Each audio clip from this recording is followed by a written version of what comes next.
Hi, and welcome. You're listening to Sip, Sip, Hooray, the podcast where the wine is perfectly chilled and the conversation is also perfectly chill. We are the two Marys who like to eat, drink, and be merry. I am Mary Babbitt. And I'm the other Mary, Mary Orland. And we are so excited that a good friend could join us today, Master Sommelier Evan Goldstein. Now, Evan was the 8th Master Sommelier in the United States when he was certified, and he was also the youngest person to become a Master Sommelier at the time. And we've gotten to know him, and he was a regular on our TV show In Wine Country. And Evan's knowledge of wine is deep, but it's also, he makes it very relatable, easy to understand, and fun. And that's why we love him. So Evan, it's just a joy to have you on and to work with you again. Thanks for being with us. Gosh, well, what a very sweet and lovely intro. It's my pleasure to be back with you. It has been way too long, and I remember fondly and with great memories all of our shoots together and doing all of our fun stuff. And I'm just happy we can, what do they say, put the band back together again? Yeah. Yay. So great to be with you again, Evan. And yes, you were one of our very favorite experts on In Wine Country, our television show. And it was always a delight working with you. So glad to have you back. And, I'm excited to have our listeners meet you, Evan, and get to know you. You have been big into wine since you became the 8th American Master Sommelier in 1987. But I'm curious about when this whole thing started for you, because I know you've been busy since 87. So can you back us up and tell us how you got interested in wine and how it grew? Yeah, absolutely. What is it? Sherman Peabody and the Wayback Machine, huh? Let's go back there. Take it back. There you go. Well, I actually was fortunate enough to grow up as a young lad in a household where wine was part of the table. My mother, Joyce Goldstein, is a very well-known and celebrated legacied chef here in the San Francisco Bay Area where I reside. And due to her love of food, love of wine, love of all of that, we were, frankly, just exposed earlier on. So while most of my friends were drinking Coca-Cola and hanging out and doing all that, whatever at table, we actually were, in a very European tradition, allowed to color our water with wine when we were little. And then as we became sort of older adolescents, if your grades were good, you could have a glass of wine with dinner with the family. So it was done in a very responsible way. And, I sort of caught the bug by accident. I mean, I always loved food and have been a food aficionado since I can remember. But the wine thing came in very, very early. And wine, as we know, is an acquired taste. So I guess I acquired it earlier. And then when I had the privilege of fast forwarding a couple of years and moving to Europe when I was a late teen, I was living in Paris, cooking in Paris at the time. And obviously you are, in the epicenter of wine world. And it dawned on me that I could be in Champagne in an hour, Burgundy in 3, Bordeaux in 5. This is all pre-TGV. But nevertheless, because I was an unpaid stagiaire, if you will, I was not always, stuck on the weekends. If I was with enough notice able to get a weekend off, I would just sort of grab my Michelin guide and my Waverly Route book and pick a destination and head off serendipitously there, and sort of had wine reinforced at that point in time. And, the rest I don't want to say is history, but that was definitely my catalyst. Wow. I wish I had that motivation to get good grades and have someone at the table, but my parents didn't think that way. No, most parents didn't. It was interesting because we actually had a wine cellar when I was literally able to just sort of reach the door and go in, and it was sort of mesmerizing at times, even as probably a 10-year-old or an 11-year-old, just to walk into that cellar and very much like people who learn about wine today, pull a bottle out, look at the label, try and decipher it, all that other stuff. And then, to be able to take it to the next step and have, a glass from one of those bottles and, live the history of it and get the story behind it was an amazing opportunity. Absolutely. But then how did you take it from learning and appreciating wine to wanting to become a master sommelier? Well, that's an interesting story as well too. So subsequently after my time in France, I was offered a job as a sous chef at the soon to be opened Auberge du Soleil in Napa Valley back in 1979, I want to say, or 80, something like that. And I moved home to take that job, lived in wine country, if you will. So when I wasn't working behind the stove, I was out tripsing about and trying to learn about wine. And there was the first of ultimately a couple of situations where I felt at the time, based on what I had learned over then, the years, that, the food was terrific, but the wine list was okay. It wasn't spectacular. And I offered up there and then subsequently at Chez Panisse in Berkeley, where I worked after that, to assist on the wine program, to support, to learn, to do whatever, and was rebuffed both times. Really? So absolutely. So you're a cook, stay in the kitchen, do what you do. We've got the wine list covered, all that sort of stuff. So I sort of got frustrated, but nevertheless, I don't know, that's the way it was. And then I remember going on a trip of all places, sort of serendipitously, because Brazil will come back into the fold a little bit later. But I was down in Brazil on holiday and visiting with some friends, and had a very long lunch in Sao Paulo at a restaurant called CT, owned by Claude Troisgros, who was the nephew of Jean Troisgros of Troisgros fame in France. Right. And we chatted after lunch finished. He came over to the table and we started yakking in French together. My Brazilian friends thought it was boring, stayed for one drink, left after that. But he and I just sort of chatted a ways. And, what you find out is that the food industry or food, if you will, gastronomy was so small back then that we definitely had various points of connection from, our mutual time living in France. And then, we just chatted, and the next thing we're having a beer, and then we're having a cachaça, and then we're doing this and all that. And then he looks at his watch and pulls his glasses down over the bridge of his nose and says, "Oh mon Dieu, got to go back to work." And I said, "Well, wait, before you leave, one final question." And he looked at me and he goes, "What would that be?" And I said, "Well, I don't understand why you're here." And he goes, "What do you mean?" He goes, "Well, you're a Troisgros, for God's sakes. Your family is royalty in France. And one would just think that you would have opened up or continued on in the lineage of your family." And he looked at me and said, "Evan, it's really simple." He goes, "It's a no-win. If I stay in France and I work at the restaurant or even open up my own restaurant, well, you're a Troisgros. Look at your father, look at your uncle. Of course, you're going to be a chef, but you're always going to be the kid of the chef. And if I opened up a bad restaurant, I'd be a black sheep." So I decided to go as far away as I possibly could. And Brazil seemed like a good place. And I started myself there. Well, at the time I didn't realize it, but my mouth might have hit the table from about 4 feet, because I realized that, I could continue on cooking away and all of that. But because my mother being who my mother is, I would always be known as Joyce's kid. And of course he can cook, he's a Goldstein, for God's sake. And at that point in time, I decided that I needed to go into something that was different, or at least a footpath off the main path. And that's when I decided that I wanted to do wine.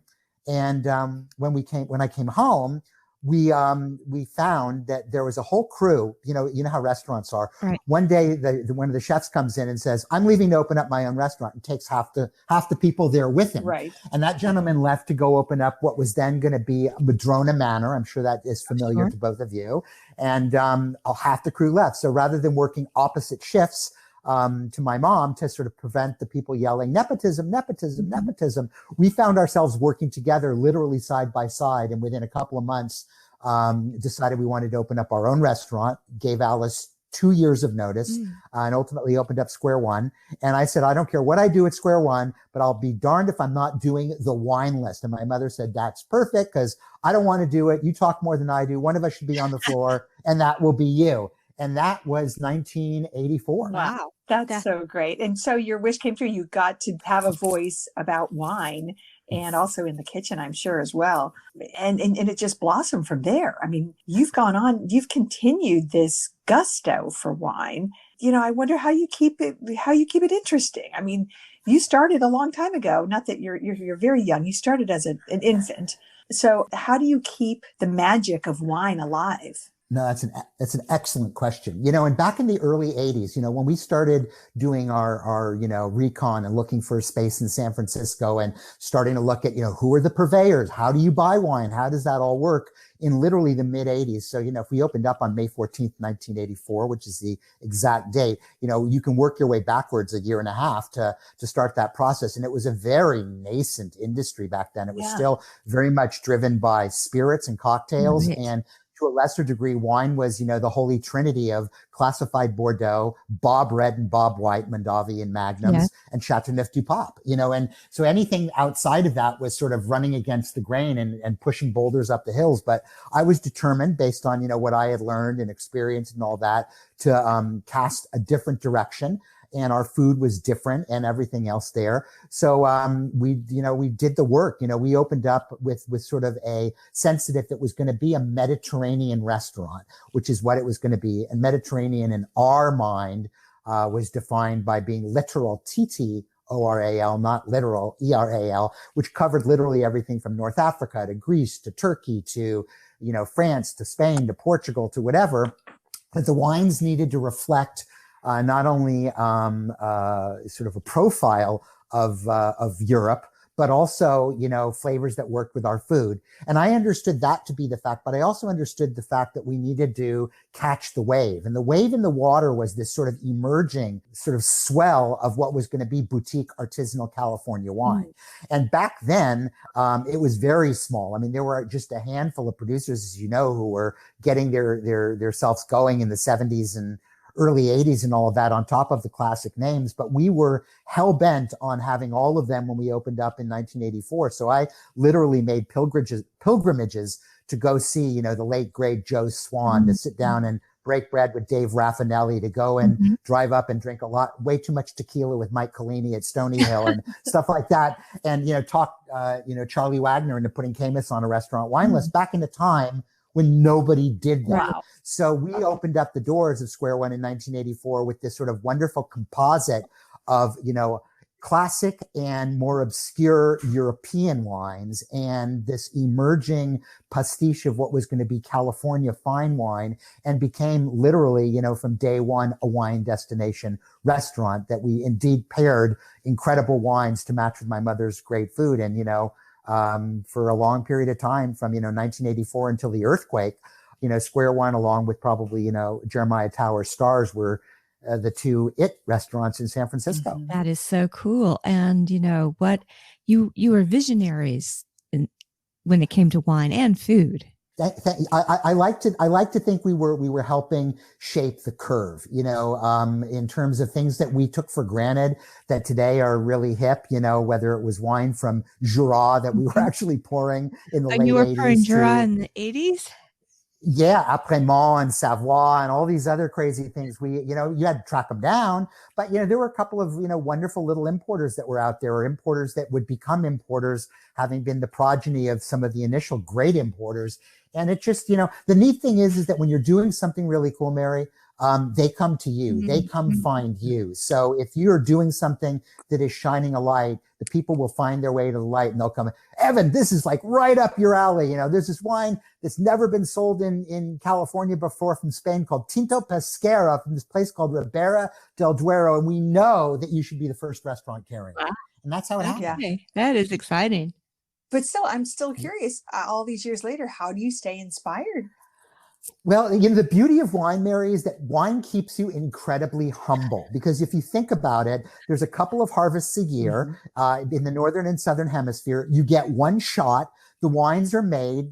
Mother Nature gives you what Mother Nature gives you. And then the wines that are in the bottle change and evolve. So you never own it. You never can say, well, I've had that wine before, because maybe if you did, last week you know it, but 3 years ago, what's going on with that wine there? So right. I sort of view wine very much like an iceberg. As large as it may be on the surface of the water, it's 3 times as large underneath. And it's the humility that wine gives you that keeps you passionately terrified, honest, and wanting to keep on your game. because if it will own you if you don't try and stay caught up with That it. is so true. I always feel like there's so much more to learn.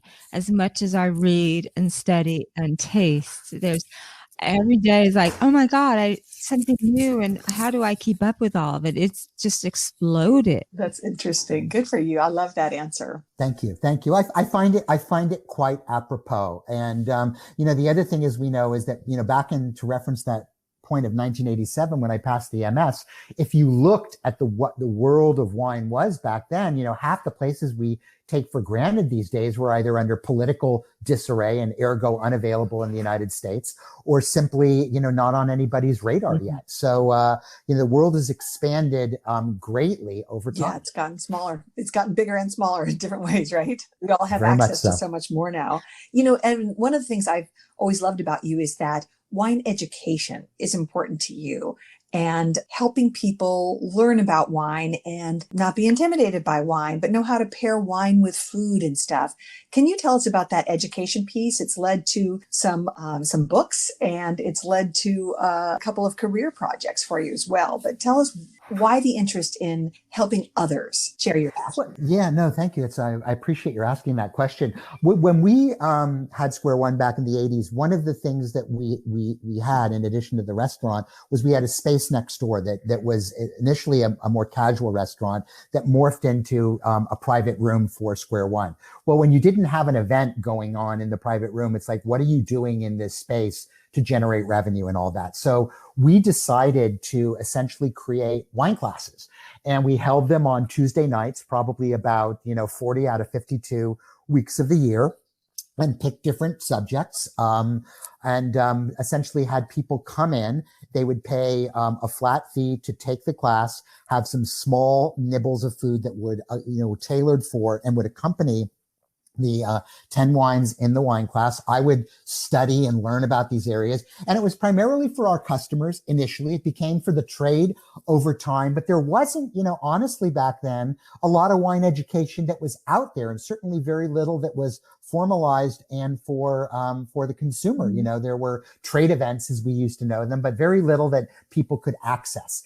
And so what we found is that people would come to these classes. We did them at essentially slightly over break even, but most of them would then come and have dinner afterwards. So it was a really wonderful way for us to do it. And what I learned over time was that I enjoyed learning, and as much as enjoying the learning myself, I enjoyed sharing the learning with other people. So between that avenue and the avenue of teaching fellow trade people who wanted to pursue their Master Sommelier courses and diplomas and stuff like that, that became sort of a passion of mine. And so I kept doing that over the years. The food and wine thing, obviously being a trained chef first who became a sommelier, became an avenue and point of difference. So we did, wine dinners and wine and food classes and all that. And those ultimately led first to my first two books, Perfect Pairings and Daring Pairings, both with University of California Press, that have done extraordinarily well over the years, and are, as people who appreciate book world would I would tell you, they're backlisted, which means they'll never go out of print. They'll always reprint them, which is great. And then my wine interest kept just going and growing from there. Then in 1990, after doing restaurant work for forever, a couple things happened. One, as you noted, I passed my MS in 1987, and all of a sudden, the speaking invitations and the trips and all that stuff start coming out of the blue. And what I realized as I traveled more is that what we were doing in a little microcosm of our dining room was not necessarily translating at a national, much less international level in terms of, quality wine programs and savvy trained sommeliers and waiters and all that. And I went sort of on this mission, if you will, to figure out what can I do to help people in the business do a better job, so that when somebody asked them, what's the difference between this Chardonnay and that Chardonnay, they wouldn't simply shrug their head and reply $8. They needed to have something more substantial than that. So I was approached by Sam Bronfman, who then at the time had a company called Seagram Classics Wine Company, and who was a regular diner at Square One Restaurant. And I had sort of made the decision after the new year crossed from 89 to 90 that I wanted to do something that was bigger than what we were doing at Square One, that would impact more people. And I started just letting everybody know, because I didn't want people, thinking, oh, Evan and Joyce had this big fight. Evan's walking from Square One and da da da da da. When you never leave the family business. You're always doing consulting. But I wanted to do something there. And Sam looked at me and he said, before you do anything else, come talk to me. And he basically, identified that Seagram had decided at the time that on-premise was the wave of the future, that establishing wine brands would be done in this way. And he could think of nobody better to help them figure out that path than me. And he was happy to fund it to, whatever 7 figures needed to make it happen, and give me, the resources I needed. And that was what essentially birthed the Sterling Vineyard School of Service and Hospitality, which went on for roughly, 7 years, educated north of 15,000 people in 14 different countries. And that was sort of my professional platform, and really reinforced my desire for educating. The book sort of came during and after that time. And, when Seagram eventually got sold to Diageo, and Diageo got sold to Allied Domecq, and where they sold the wine division. I mean, it was all this sort of constant stuff. I would always be, the education guy everywhere I went, and helped, develop education programs across the trade for, well north of a decade. That's so cool. But then you also do amazing consumer education. And I will tell you that the way I learned about you was through Mary Babbitt.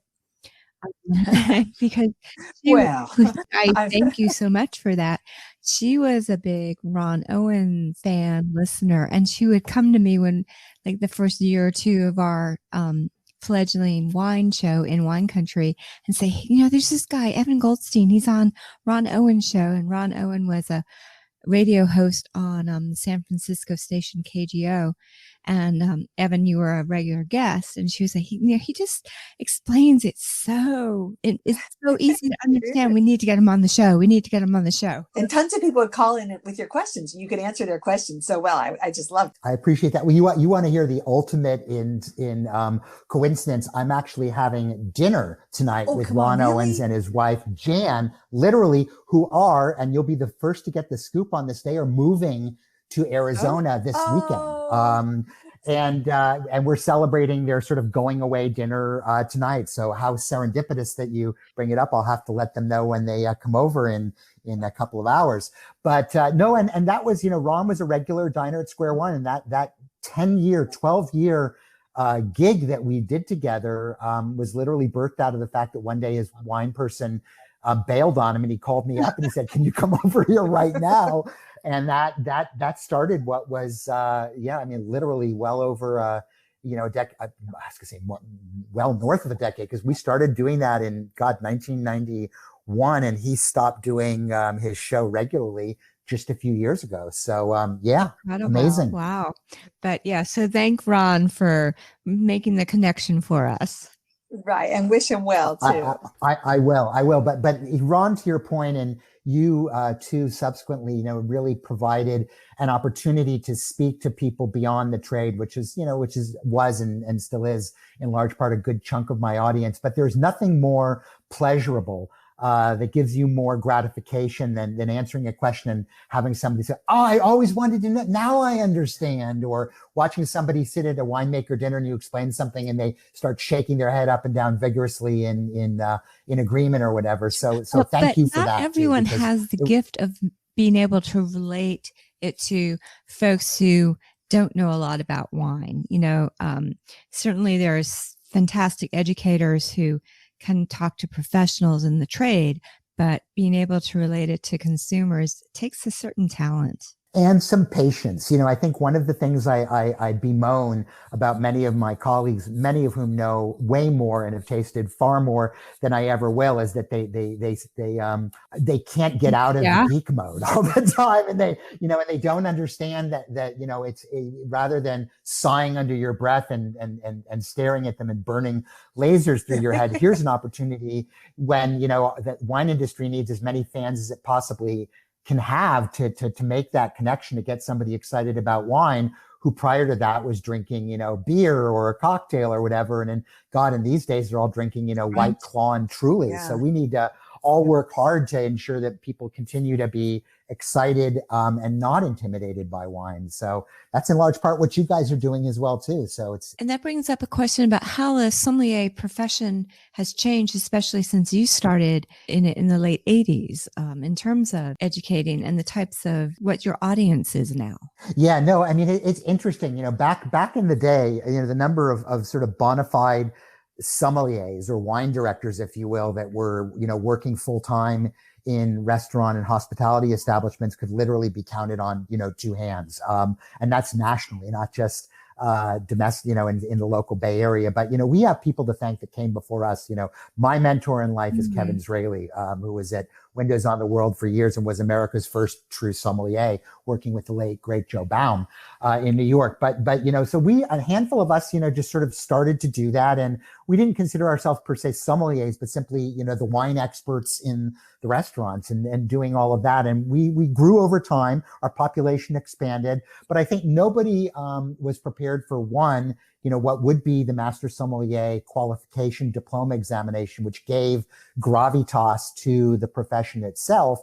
But then secondarily, things that sort of then happened, like, the whole element of sommeliers as rock stars, sommeliers as celebrities by, Somm the movie and Sideways and all these other things that came out there that people sort of did that. And that's been great. You don't have to explain what a sommelier is to anybody anymore, but nevertheless, with celebrity causes issues. And that's a whole other can of fish that the industry is been grappling and grappled with and is still grappling with. But I think for me, one of the things I feel very strongly about is in these times that we're living in, from essentially February of last year through now, the restaurant trade in general and sommeliers certainly in specific have been rocked by the pandemic. And, they're pivoting as hard as they can to try and find other pieces of work or things like this or, this and that. And so a lot of what I'm trying to do is just try and help and support and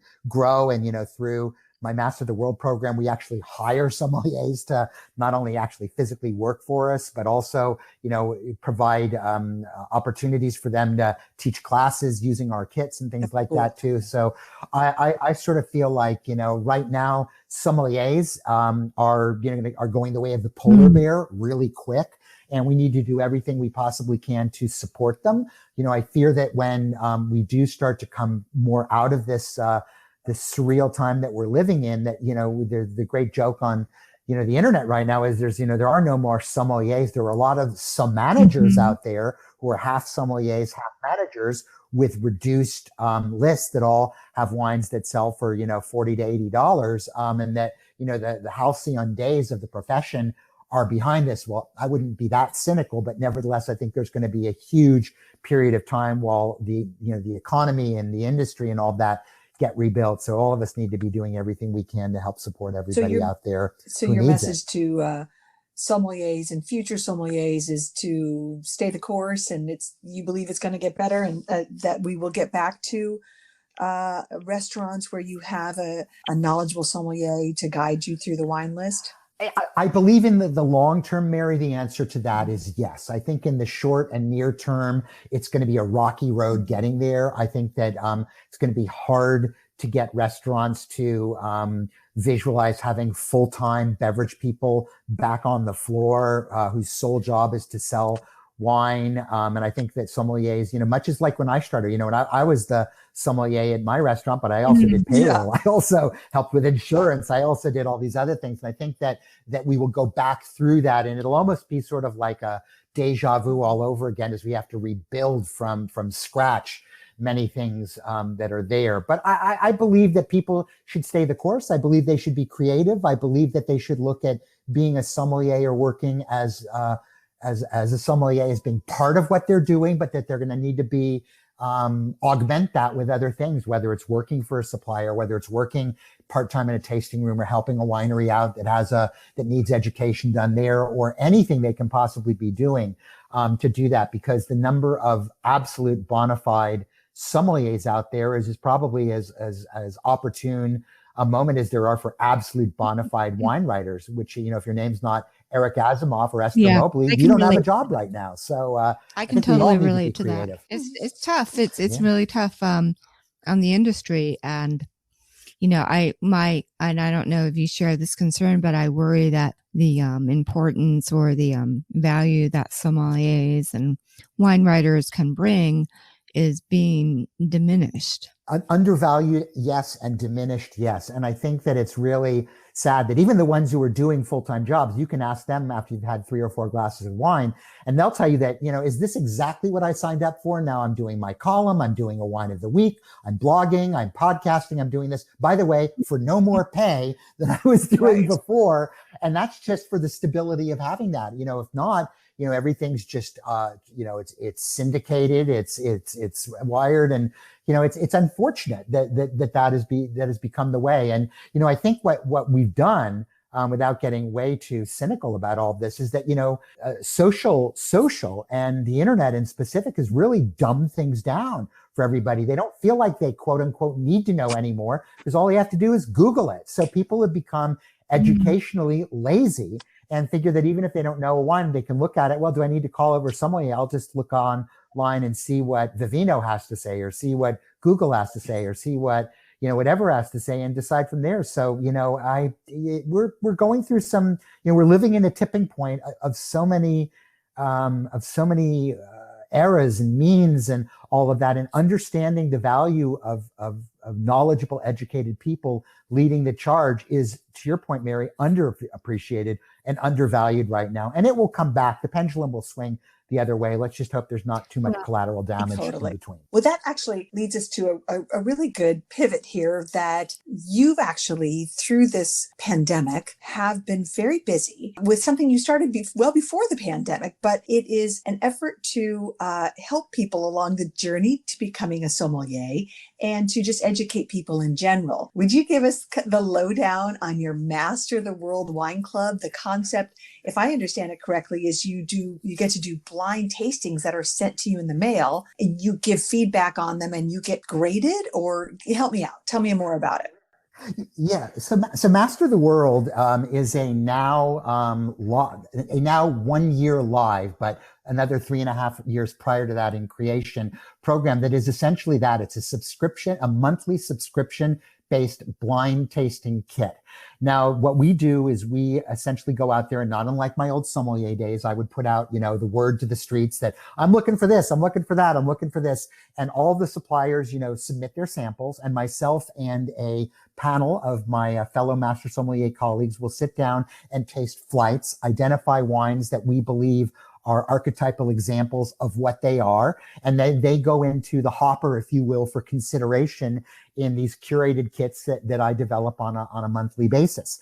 And we started out with that idea. And the goal was, in fact, that initially was sort of a two-pronged approach. One was to, Jedi Knight, the Jedi Knights in training. So provide them an at-home 24-hour-a-day, 7-day-a-week opportunity for them to test themselves and then go online and quote unquote see how they did. But the other one was to simply provide the passionate amateurs, the consumers that are out there who truly love wine, the opportunity to either blind taste them if they want, but simply expand their palates by going into regions and grapes and areas that people who are professionals perhaps take for granted, but the average consumer who's used to Cabernet, Chardonnay, and Merlot may not go that way. So we opened up the doors a year ago. It took 3.5 years to figure out legalities, compliance, getting wineries to understand that you are taking their finished wine and rebottling it, repackaging it, and selling it while still giving them credit. So it was a really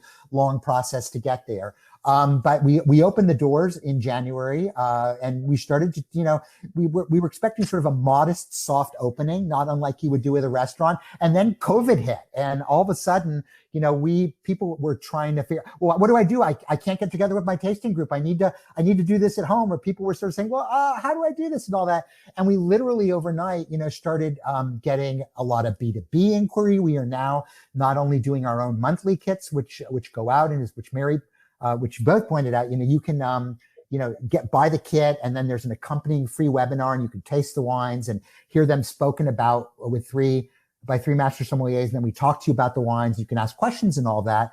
But also a number of, as we all know, the wine conference itself has had to pivot as well too, or the winemaker lunch has had to pivot. So all of these people are trying to figure out, well, what can I do to get my wines in a socially distanced way in front of somebody so I can taste the wine at the same time they're doing it without shipping out cases and cases and cases. Well, 187 milliliters, which is the way we do business, has been a great way. And whether it's at a larger level, such as, the Wine and Spirits Education Trust WSET classes, which we supply levels 1, 2, and 3 for Napa Valley Wine Academy, the largest provider of that qualification or service, if you will, in the United States, or my own beloved Court of Master Sommeliers will be launching their online course in March of this year. We provide the wines for those, as well as individual wineries that want to do that. But most importantly, again, heart of my hearts, the reason why I started this was to provide these sort of monthly opportunities for people to feel that they could be comforted in the fact that the person picking the wines that they were tasting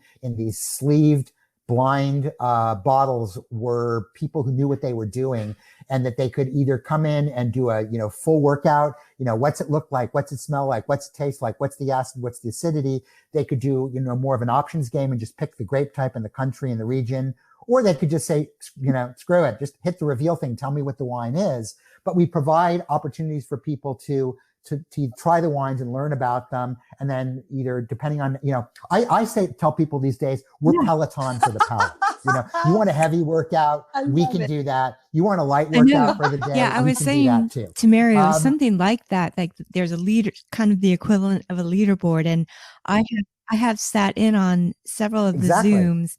I didn't get the kits, but what was fun for me is listening to you and the other 3 Master Somms describe the wines. Like each Somm, we'll talk about one wine. Like you'll talk about one, Tim Geyser will talk about one, Madeline will talk about one, and with the clues, I try to figure out what the wine is, and I don't get all of them, but I do pretty good, surprisingly. It helps keep my skills going, I feel. And so people do have the opportunity to participate with the wines or without the wines, and also you all, like you were saying, you work with on the more professional levels of wine societies or whatever. And last week I joined in on the Oregon Wine Board tasting that you all curated a kit for. And so I did get to experience the kit. And what impressed me, because I've done a bunch of virtual tastings where wineries send out their little samples, but those bottles, they have caps, of course, but the seal is not as strong as it is on the bottles Master of the World sends out. And your wines will keep a little bit longer if I don't want to open everyone right away. Whereas the other ones, like you got to, open it the day or so that it arrives, or else it's not going to be good anymore. Yeah, absolutely. Well, that goes back to those whole 3 years prior to launching and coming up with the, the technology that allows us to, under an inert environment, be able to actually rebottle a 750 that we checked for cork, because obviously we have to, there's wines that are screw capped, there are wines that are technical sealed like DMs and things like that. And then there are those that are actually punch cork. And every punch cork bottle that we open has to be signed off on by 2 people who both thumbs up and say this wine is sound before we go into the bottling process, which is done completely under, in an inert environment with gases and stuff like that. And we rebottle each 750 in 40 seconds into 3.8, 187s, and then top them off with the next bottle in the pipeline. And then we seal them with an industrial capper. So we actually spent the jaw-dropping amount of money to have, the same type of a capper that, a big company uses. And because of that, we can guarantee the shelf life of those wines for months and months and months. In fact, I tasted the very first kit we made in January of last year, just 2 weeks ago to check in. And the wines were still holding up quite well. And some of them were actually, one or two reds were actually better, I thought, a year later than they were, right after we bottled them. So yeah, I think that's one of the challenges for a lot of the people who are doing small samplings, is that they're literally just sort of pouring the wines from a funnel out there and, topping it off with private preserve or something. But the shelf life of those wines is very short. The seals are not always perfect. I talk to friends of mine who bemoan the fact that they get a box and the boxes are leaking, or whatever. But so we spent a lot of time getting to where we are today, and are quite comfortable and confident that, if you bought a kit, you could hold on to that kit for 7 or 8 months and you wouldn't have a problem with it. So you don't have to be an aspiring sommelier to get into this. It could just be any wine enthusiast who signs up for Master of the World. Absolutely. Yeah. No, Mary, one of the things that I actually take great pleasure in is the number of emails that I get from people who are, just regular everyday wine enthusiasts. And what they'll do is they'll say, Evan, we buy the kits. We don't even use the blind tasting. What we do is we simply, pick a wine, pull the label off, pull the sleeve off so we see what it is. And then my wife and myself, my partner and myself, simply each have a glass of that wine. And that means that over the course of a week, we get to go around the world, one time.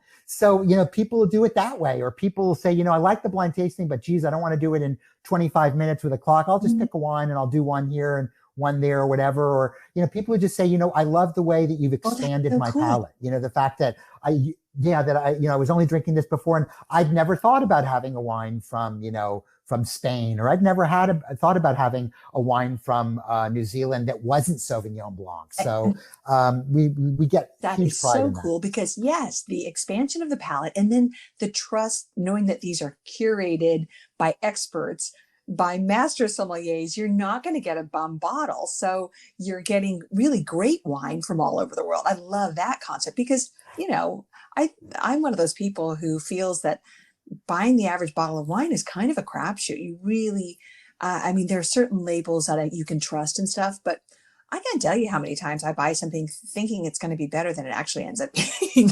No, and that is a point of absolute pride for us, is the fact that we do, and it is, to your point, it's curation. There is a reason why we go through this process, and it's kind of like when people are saying, how I know my California wine or whatever, but geez, I walk into a store and how do I know where to begin with all of these French wines or Spanish wines and all that? And one of the tricks that I've told people over the years is, here's a list of really good importers. And while it's not a guarantee, they've got an awfully good track record. And if they're bringing this wine in, chances are you're getting a pretty dynamite example of what it is. And in my Daring Pairings book, I actually put an entire list of importers that basically said, if you go in there, you don't know anything, just turn the back labels around and see who imports it. And if it's on this list, you've got a better than 50% shot. You're going to really like the wine.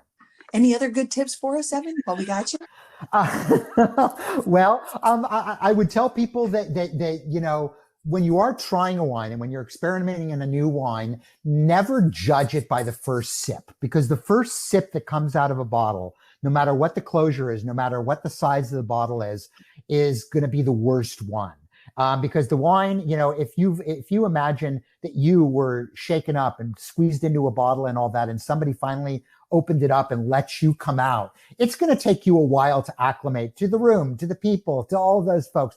And wines are very much the same way. They need the exposure to the ambient oxygen and all that to unravel and to allow the flavors to emerge. So I always say, if you taste a wine, check it out, but go back 30 minutes later, go back an hour later, make sure you spread the wine enough out, because especially if it's something you're thinking of investing in buying more of it, or buying a case to put down in your wine cellar or in the back of your closet or whatever, you want to know that the wine's got a future and it's a delicious wine. And I tell people that don't hold me to this, but that, 20 minutes in a glass is basically worth about 6 months of bottle age. If you want to know if a wine's worth buying more than 1 or 2 bottles of, keep checking it every 20 minutes or every couple of hours and see if it keeps improving. It's a wine that's going to be really good. If you leave the glass on the table and come back and try it late the next morning and it's even better than it was then, that's the wine you want to buy a couple of cases of and forget about it. That's awesome. I love that tip. So, Evan, people still are so interested in making wine a career. And you were a very great mentor to me when I was trying to figure out what my next step in wine was. And I'm wondering what your advice today would be to folks who want to become sommeliers or want to do something in the wine world.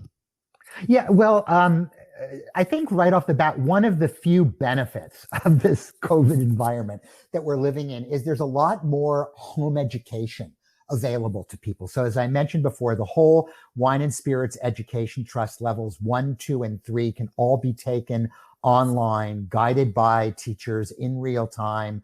The Court of Master Sommeliers will have their course, their level 1 coming out soon. So for people who simply want to get their feet wet, those are wonderful ways of doing so. And then there are, things that are perhaps a step above, like, the CIA Greystone for people who live in Northern California, or CIA, that's Culinary Institute of America, not people in Langley, Virginia. But, all of them offer courses that are now available online, et cetera. The San Francisco Wine School that David Glancy, fellow Master Sommelier, all offer those. So I would say those are great ways to do stuff on your own time, at your own pace, in the privacy of your room. Over time, there's going to be more and more public, in-person opportunities for tasting and learning. And we're not quite there yet. I mean, even if you wanted to go take a number of these classes live right now, well, geez, is there enough room? Are people socially distanced? What are the protocols for using the bathroom, for pouring the wine and all that? That's going to be a ways away still. Hopefully we'll start to get there in baby steps in the next 6 to 8 months. But over time, when things get back to normal, going to wine tastings is a great way. Asking a lot of questions is a great way, which you can do to a degree right now. I mean, you can go to wineries if you happen to live in an area in the proximity of wineries, going in there and just asking a lot of questions to the people who work at the tasting. Well, now it's outdoor tasting rooms and stuff like that. But asking them questions, the more that, they're so happy just to have somebody say, give me your most expensive, not to say, give me your most expensive Cabernet, but to actually ask them about the wines and the vineyards and stuff like that. You can start to learn ad hoc from there. If you find yourself catching the bug, there are opportunities to work harvests for people at various levels, depending on how into it you are. And, wineries will post job postings on spots like, winejobs.com on how people can start getting into it. Basic jobs, at retail stores and all that can also be found on places like winejobs.com. So there's a lot of ways and stuff around it. But I think having the passion and the interest is step one.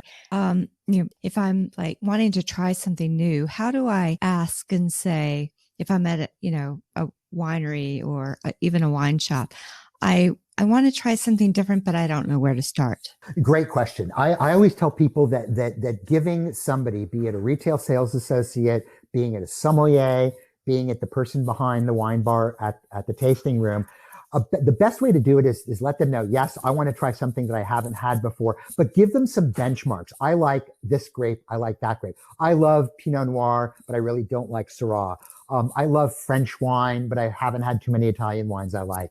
Or I'm completely open and let them know, give them some guidelines. Nobody is like, clairvoyant, but if you give them some helpful stuff, and you show that you're passionate and interested, like I said before, they're going to be so excited because most people don't ask them that. The other thing in a retail store, I'll tell you my one, you want the $64,000 Evan Goldstein question of the evening, or in a restaurant on a wine list, is ask them, look at them, make eye contact and say, what do you love on the floor right now? What do you love on your wine list right now? What's drinking great right now? And they will be so thrilled.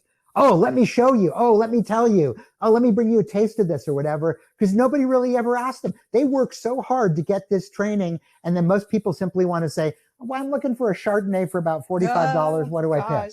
Guilty. So I'm going to do that.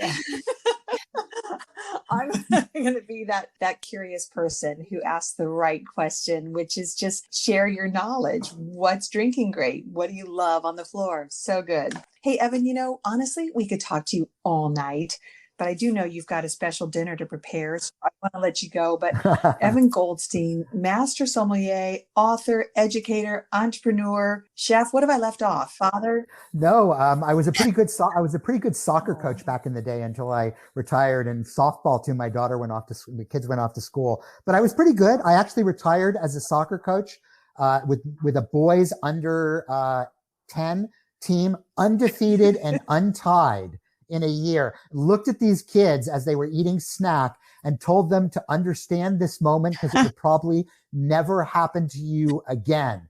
And they looked at me dumbfounded. And years later, I'm friends with some of them with through my son and all that. And they go, you know what? You were right. My I think that's awesome. And I love that you include that in your credits. That's so cool.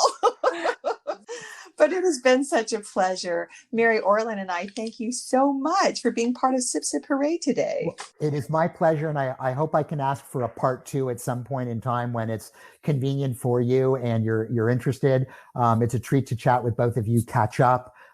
Thank you for being great hosts, asking great questions. Oh, absolutely. You are welcome back anytime. We will make that happen for sure. And maybe in person. Gosh, that would be I imagine a world fabulous. where we get to meet in person again. Until then, let's all drink some good wine. Yes, absolutely. All right, Evan, sip, sip, hooray. Thank you so much. My pleasure.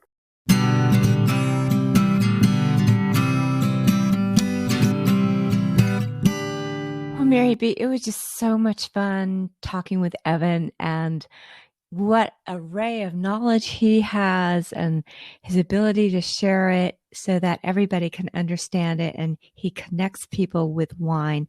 And that is what we have always loved about him. Yeah, I'm really glad for this opportunity to hear his background, which I didn't know, and then to, learn more about what he's doing now. And if you were interested in Evan's Wine Club, it's Master the World is the name of the wine club. And you can find it at mtwwines.com. And there's a lot of different options. Like you can do an a la carte, just give it a try once. You can do monthly, or you can do an annual subscription. And then here's something really cool. You can order a Wine and Spirits Top 100 limited edition. So you can get a tasting kit of just awesome wines. So I just love some of the ways he's reaching out to people and trying to share great wines with others. And, this is something I see that will continue post-COVID. It has really opened up the world of wine for so many people. Mm-hmm. Usually you have to go to trade shows or, be in the trade to have this kind of access. And, there's 4 Master Sommeliers on Master the World who you get to hear how they think about wine. And it's a great opportunity. Yeah. And you don't have to be a wine professional, a wine geek, or a wine expert in any way. You can be a wine drinker like me, just in it for the good taste. So don't be intimidated. No, not at all. But so if you enjoyed this episode, we hope you will share it with your friends and family.